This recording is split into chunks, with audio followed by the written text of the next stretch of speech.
Hey, welcome to the Old School Show. I'm your host, Coach L.O. Grant, longtime football and wrestling coach for 30 years and now retired. We're going to talk about sports, share some stories, and sometimes maybe even talk about life. Now, last time I talked about how I became a cross-country coach for 1 year. I had a lot of fun and I learned a lot.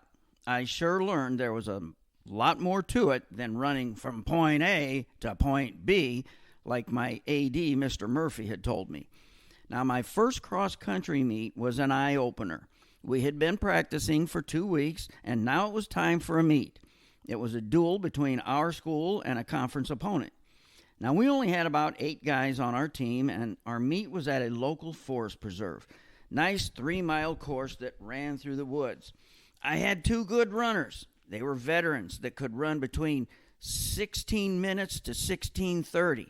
Now, that's pretty good for a 3-mile course. They were brothers. One was a junior, the other a senior. They were great kids, and I counted on them to kind of show me the ropes. All they said was, "We got you, coach." They knew I was a total rookie. So we get off the bus and get ready to warm up. My veterans, the Condrina boys, Dan and Dave, took charge. They rounded up the troops and said, "Let's go." I asked how they were going to warm up. They said, "We're going to jog the course." I said, 3 miles? They laughed and said, "Yeah, we jogged the course to get the feel of it, and it's a good warm-up." I was floored. Jogging 3 miles would kill me. And these guys are going to run 3 miles to warm up and then run the 3-mile race? Holy cow. So I let them do their thing, and I learned from them. The second thing that surprised me, maybe even shocked me, was the start of the race. The gun went off, and did they start a nice, easy pace like I expected?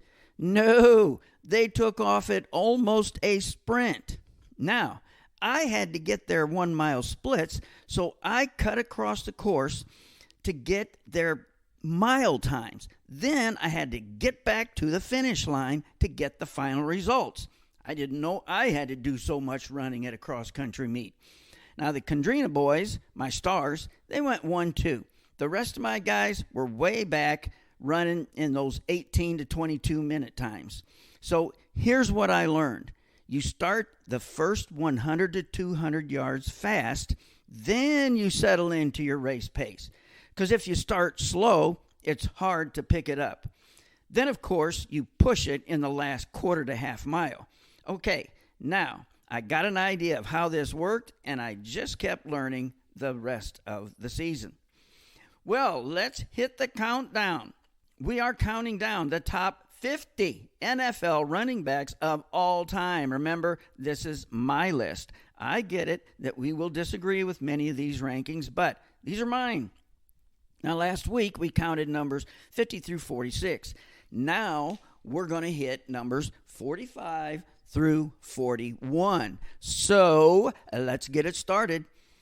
Number 45, Floyd Little, a 5'10", 195-pounder. His nickname was The Franchise. He had over 12,000 all-purpose yards, 6,300 rushing, 5-time Pro Bowler.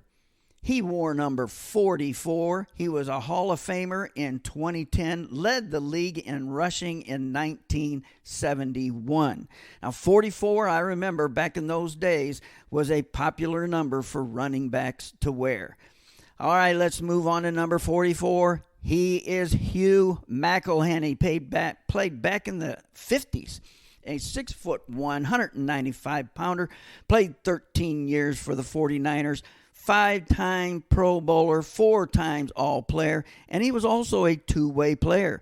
He did some running, he received, he returned kicks, elected to the Hall of Fame in 1970. His nickname was the Scrimmage, which was the longest in the NFL that year. He had a 94-yard punt return, which was the longest in the NFL that year, and he averaged 7 yards per carry, which led the league in 1952. That was a heck of a rookie season. The King, Hugh McElhenney. Number 43, Frank Gifford at 6'1", 195. 7-time Pro Bowl, 5-time All-Pro, 12 years with the Giants. Gifford played halfback, flanker, wide receiver, and DB. Now, what's a flanker? We don't call him that much anymore. It's kind of like a wingback that you split out. Maybe in our vocabulary now, we'd call him the Z. Anyway, he played flanker back in those days, along with many other positions. He ran for 4,000, received for 5,400, got elected to the Hall of Fame in 1975, and is considered one of the greatest players in New York Giant history. He scored 484 points. He also punted and kicked field goals and extra points. What a great player, Frank Gifford. Number 42, John Henry Johnson. I mean, that's a cool name, I think. 6'2", 210 fullback. A power runner supreme. Ran for 6,800 yards. Received 186 passes for almost 1,500 yards. Made 4 Pro Bowls, 2 All-Pros. One-time Player of the Year. Played 13 years in the NFL. He was elected to the Hall of Fame in 1987, and when John Henry Johnson retired, he was the 4th leading rusher in NFL history, John Henry Johnson. And number 41, Cookie Gilchrist, 6'3", 250. The guy was a monster. He made 4 Pro Bowls, 4 All-Pros. Now, he played 6 years in the CFL, Canadian Football League, because of some kind of contractual errors or something like that. Played then 6 years in the NFL. He is regarded as maybe the best blocking back ever. 10 consecutive All-Pro years, 9,000 rushing yards, 2,200 yards receiving. He was the American Football League MVP. He ran for 4.5 yards per carry, second only to O.J. Simpson for the Buffalo Bills franchise. Hey, we will continue the countdown in our next episode, and I'll leave you with this quote from Abraham Lincoln. He said, "Be sure to put your feet in the right place, then stand firm."